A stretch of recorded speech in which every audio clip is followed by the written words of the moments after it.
Hello and welcome to another Cod-Past. This should actually be Cod-Past number 10 if I remember correctly, and wow, it's been quite a while. I should have actually been making more of these, but well, there you go.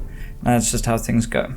For those of you not familiar with the Cod-Past, basically I'm going to be going over some of the comments that I found interesting or that I feel I should address in the various videos that I've published, as well as discussing the videos that I've published recently and something about the future. But also with this one, I have a few interesting announcements. Firstly, I would like to remind everybody that I have started a Discord channel. So if you look down in the description below, you will see a link to the Discord channel, and I highly recommend anybody who wants to engage with me more consistently, please go ahead and join that. Also, I have started a Teesprings website and have put some designs up over there so you guys can take home a bit more than just the videos. You know, you can enjoy some shirts and whatnot. Also, all of the profits from this website will be going to helping to fund me make a book. Yes, that is correct. After a few comments over the past couple of months, I've decided that I will go ahead with a book project and try and do something about that. Alas, the publishing and creating of a book is kind of expensive, so yeah, kind of need to generate funds somehow, and this is one of the best ways to go about it. So you guys get something more than just a video, and I get to work on more projects. The reward for a job well done is the ability to do more work in this case. And yes, because this is a launch of the Teesprings thing, I've also included a bit of a discount. So if you look down below, not only will you find the Teesprings link, but you will also find a discount code for this week. That is the launch week of the shirts. So please use it and enjoy it. And yeah, without further ado, let's get straight into it. Let's take a look at some of these comments. We have our first comment by Ruben Seldo saying that Ellen Ripley eats these creatures for breakfast in reference to the Xenomorph video. And yes, I'm sure Ellen indeed does do that. And in fact, it reminds me of this scene from Spaceballs. What did he order? Oh, he had a special. That's what I ordered! I changed my order to the soup! Good move.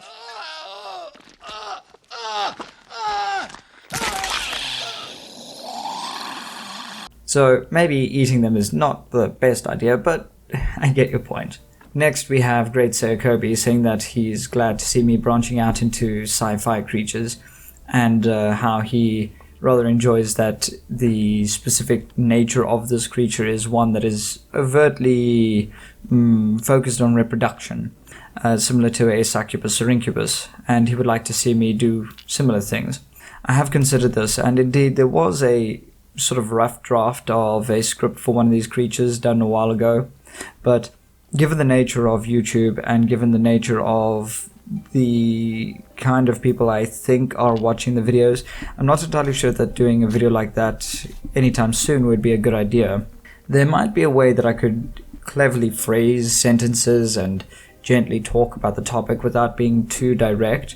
That might work, but I'll have to think about it. I really do want to do something like this, especially since, this is, it's an essential aspect of our myth making, this particular topic, that is to say. So, it's kind of necessary to do it. We'll see how it goes. But he does mention also that things like Zeus and whatnot, and that goes to prove my point that it is an essential part of our myth making. So thank you, Sir Kobe. Next we have Raymond Hollingsworth saying that I'm not entirely accurate about my assumptions regarding the werewolf. Mostly he's saying this because he feels that my use of thermodynamics to justify why a werewolf cannot exist ignores the fact that werewolf or lycanthropy powers are generated from a curse, and that a curse would necessarily not form part of the regular laws of thermodynamics. To which I say, sure, that's absolutely fine. The entire stance of the channel and the videos is that there is basically the laws of thermodynamics are the basis upon which the discussion is formed. And so whilst you may argue that there are other aspects that I should be considering, that is not what the focus is. these videos can turn into very, very long things, and I already end up having to cut them down quite a bit before publication. I've been trying to hit around 12 or 11 minutes, even though some of the videos have turned out to be 17 or even longer, just because it becomes a real burden to try and make the video and also try and keep focus on the things. The nature of the way that I make these videos is really time consuming, and I should probably do some more videos where it's just me talking to the camera, because that gives me a lot of footage to work with. But as it's basically a prolonged slideshow documentary thing, it is a little bit difficult to find relevant images and keep changing them sufficiently quickly to maintain interest and whatnot. And let's not forget all the pathing and the movement that each image requires usually. I try not to move the data images around because that would just be really annoying, but for the most part it does become a bit of time consuming. So yeah, anyway, the point is that I chose to focus on this one particular topic. However, if you want to engage in a live stream with me or just talk offline and whatnot, we can definitely do that, and I'll be more than happy to indulge you. In fact, I have sent emails to several people who have mentioned some of these criticisms, and I'm actually quite interested to hear what they have to say about their opinions and whatnot regarding the topics that I've discussed. That, I think, would make for interesting content, and everybody would really enjoy it. So yeah, that offer is extended to anybody who wants to talk about stuff. Of course, I do need to vet the people, so I might not be able to talk to everybody, but, everybody's welcome to throw their hat in the ring. And with that, we have K-Sound Kaiju saying that the last one I was thinking of was The Future is Wild. This was in reference to the Tulpa video, where at the end I was talking about a documentary show that was considering how things might evolve in the future, and I couldn't remember the name.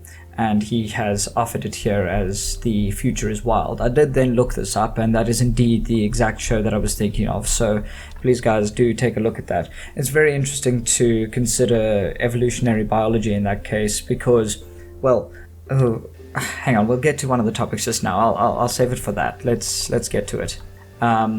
Here we have Why Not saying, I always thought that vampires having an HIV-like problem that is also passed by blood is a good way to render a vampire. That the virus then perpetuates the host, and the host then perpetuates the virus. Kind of a symbiotic relationship in that sense. And I thought that this reminded me, well, not I didn't, this definitely reminded me of the Laundry Files series of books, of which I'm specifically thinking of the Rhesus Index or something like that.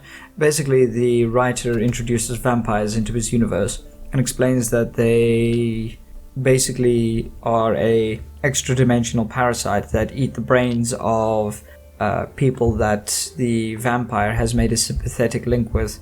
The sympathetic link is made by drinking the person's blood, and then the parasite can then eat that person's brain, and in this way justifying how the whole blood drinking and everything works. I thought that was actually quite interesting as well. So yeah, that's actually quite similar to it, simply because also in the books the characters refer to vampirism as kind of like having super AIDS in the South Park sense of things. So yeah, thank you for that. And here is our Jenny Lou Johnson as well as Miss Storm saying that they're retired nurses and that they agree that my information on the retrovirus was very, very accurate. And I very much appreciate this opinion, because I felt quite I felt that I could see a lot of the mistakes that I made in the information I presented, so it was a bit touch and go there with my sense of whether I should keep the video up. And it's a Beastiary video, except it's dealing with a real thing, so I wasn't entirely sure whether I should also keep it in the same category, but so long as people have enjoyed it. Most of the information I did study in university and all that, so it is a little bit old in my mind, and I might not be as accurate as I want to be, but for the most part I do believe that this is a very good crash course on retroviruses and specifically HIV. So yeah, I do have plans for a video series about the nervous system. This video series I hope will maybe be a bit more accurate than the retroviruses one. And, we can all learn things and have a lot of fun. Simply because I'm much more familiar with the nervous system than other things in general. I really enjoy neuroscience, so that's one of the reasons. So yeah, I'll be sharing that with you guys shortly, hopefully. And here we have Nightmare commenting on the witch video, saying that witch is a gender neutral term and that both men and women can be witches, and this is entirely accurate.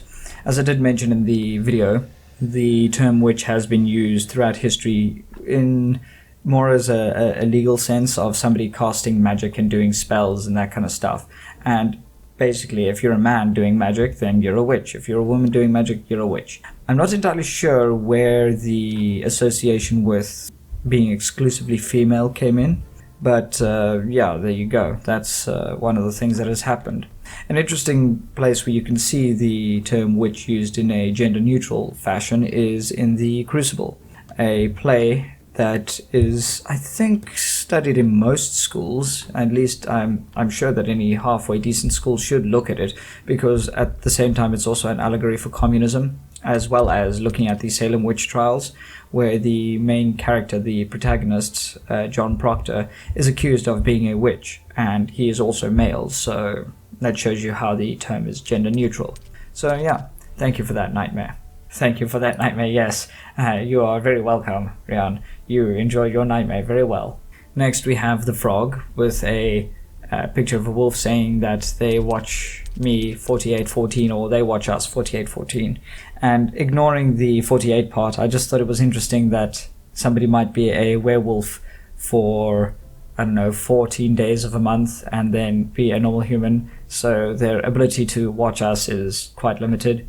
Though he does mention 48, so it's basically doubling up on the hours, and so it's really 28 days, which means that we're only safe for about 4 days of a month, depending on what month you're in. But yeah, I thought that that was quite cute. So not to make a joke of your statement, but it did tickle my funny bone a bit. And obviously this is in reference to the werewolf video.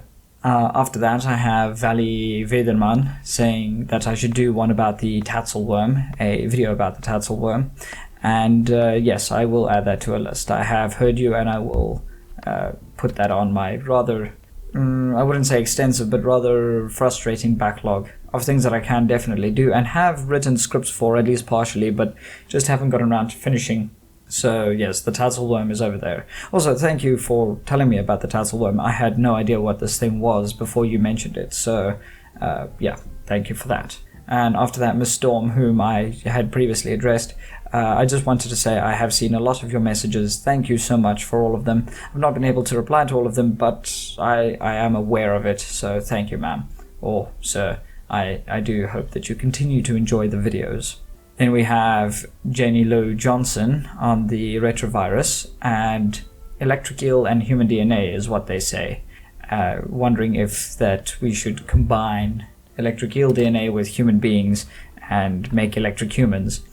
And this is actually quite an interesting topic, and sort of what I was alluding to before with the cut-off comment about DNA, which is it's an interesting dilemma that we find ourselves in, where we have the ability now with the advent of CRISPR to alter DNA very easily and in a manner that is relatively safe, with at the same time also doing it really cheaply and kind of with a desire to do so. And it brings up the question as to what should we do with this, because we've already altered the DNA of a lot of other animals besides ourselves. I think only there was that one thing where they cured, where they removed genes that were responsible for breast cancer in some girl in England a while back. But, we've basically altered the DNA of every single living thing on the planet. Mostly the domesticated animals and really a lot of trees. So it's, we obviously don't want to alter our own DNA simply because we don't want to cause any negative interactions with other genes. We might, for example, give ourselves the ability to produce electricity in the same way that an electric eel can, but then also give ourselves super cancer or the inability to produce leg bones or something like that, just because the way the genes interact is just silly. But at the same time, we do have to face questions like vitamin C. And what I mean by this is that our intelligence has directly led to our inability to produce vitamin C. Thousands of years ago, our ancestors became intelligent enough to be able to access foods that were difficult to reach, such as fruits and whatnot. So when the vitamin C gene was damaged in an individual, instead of dying off as that individual would have, their ability to access vitamin C via fruits sort of allowed them to continue living and spread on this damaged gene to us. And yeah, now we've got no vitamin C productive capacity.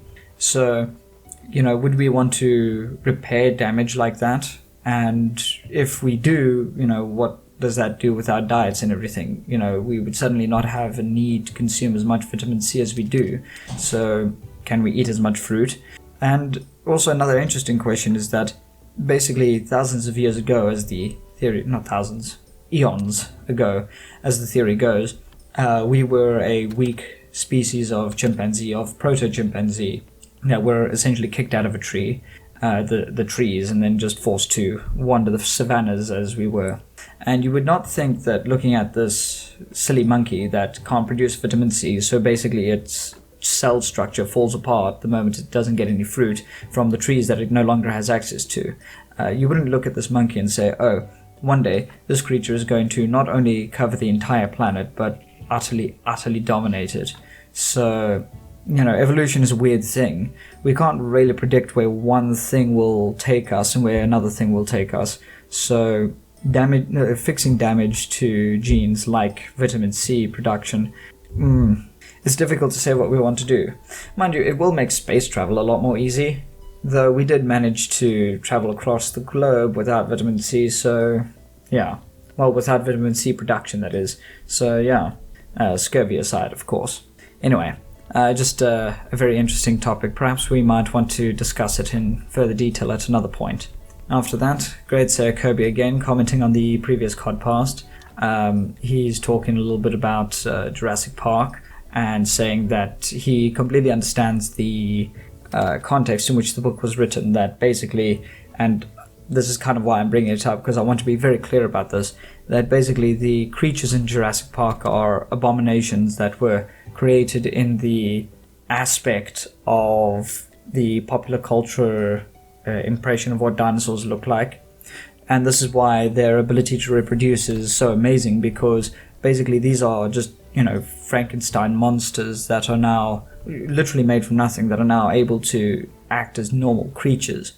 So, yeah, very, very, very interesting. Incidentally, they were not able to produce lysine, but they were able to alter their diets to get lysine from other plants, just like us with vitamin C. So, yeah, there you go. Life finds a way, as it were. And so I hope that's clear for everybody, and thank you for that comment, Great Sir Kobe. And with that, we're done with the comments. Yay.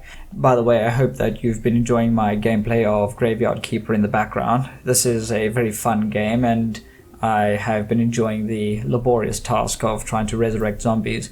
In fact, what you see there is me kind of mindlessly trying to read a wiki as well as play it at the same time, which is why I've been bumping into walls and sort of standing around doing nothing intermittently. I'm trying to figure out my way around the game as well, simply for the sake of trying to keep things interesting, because I don't mind doing something repetitive, but I've got to entertain you guys as well, at least those of you with the mind to watch the video as well as listen to it.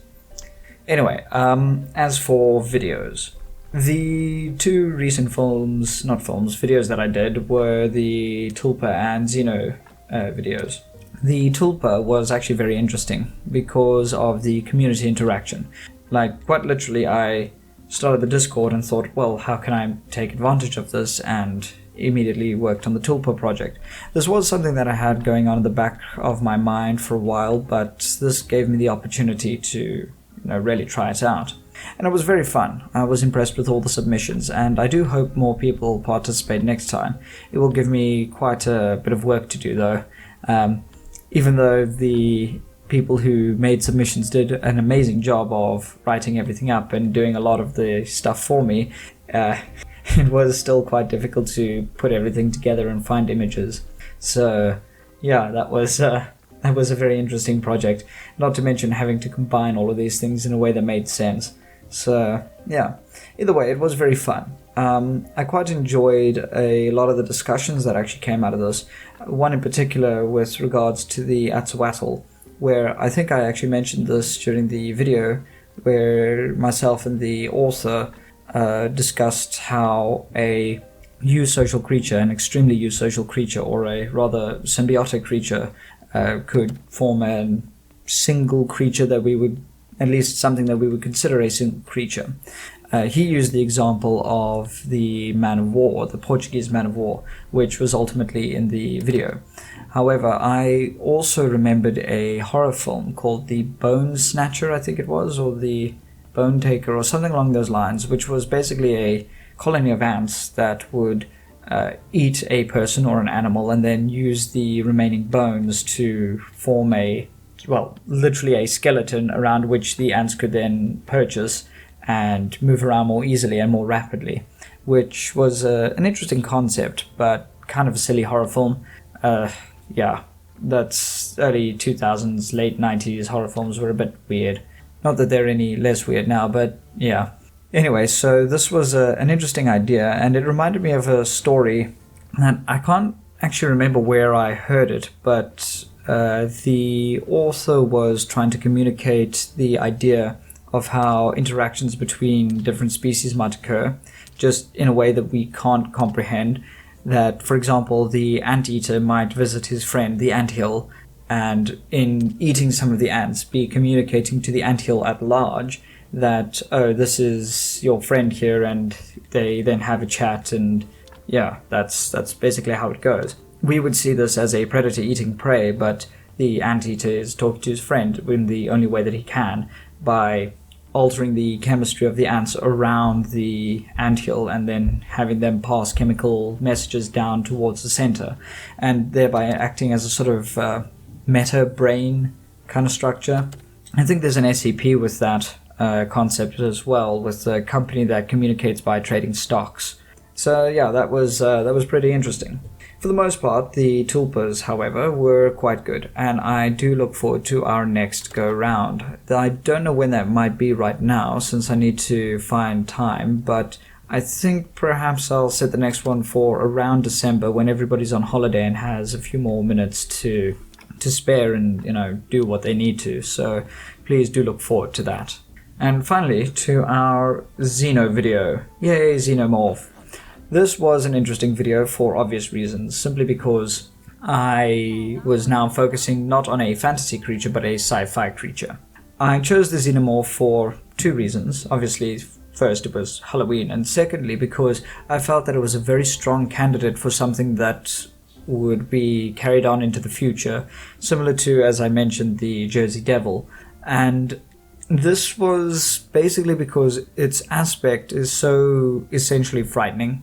It has all the things that we might be considered, that we might consider terrifying of an alien creature, as well as also being entirely unique on its own. It has no eyes, so we can't really see what it's thinking. We can't tell what it's thinking. We only see this constant grimace like a shark or a crocodile.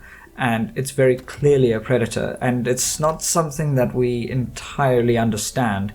Even though we can see it and we can flesh it out, it's still terrifying in that very predator-like sense. And this, I think, basically is why we just can't let go of it. I mean, consider the myriad games that have been made about it and other properties that have been created. It's just really, really popular. In fact, I'm sure that had people had the concept of this kind of alien or this kind of creature thousands of years ago, we would in fact have this as a myth or a legend. So yeah, it was very, very interesting. I'm going to consider doing some more recent film related creatures, at least film for now, and maybe moving on to some things that occur in novels, or maybe short stories, or stuff that we might find here on YouTube, or even indeed other people's tulpas, if you guys are willing to submit them to me. So yeah, it was a very interesting project in this case with the Xenomorph, because I had a lot of material on which to draw, but again, with my attempt to try and limit my time, it became a bit tricky to choose what information to pass on. I completely neglected the director Ridley Scott from the original film, because we all know that Ridley Scott is the director, and I didn't feel that it was necessary to mention his involvement, despite the fact that I did mention the involvement of James Cameron in the second film, simply because that was actually quite a interesting anecdote, I thought. And the main concept of the creature itself, coming from these two individuals that were not really often discussed with the Alien film, I thought would be a lot more interesting.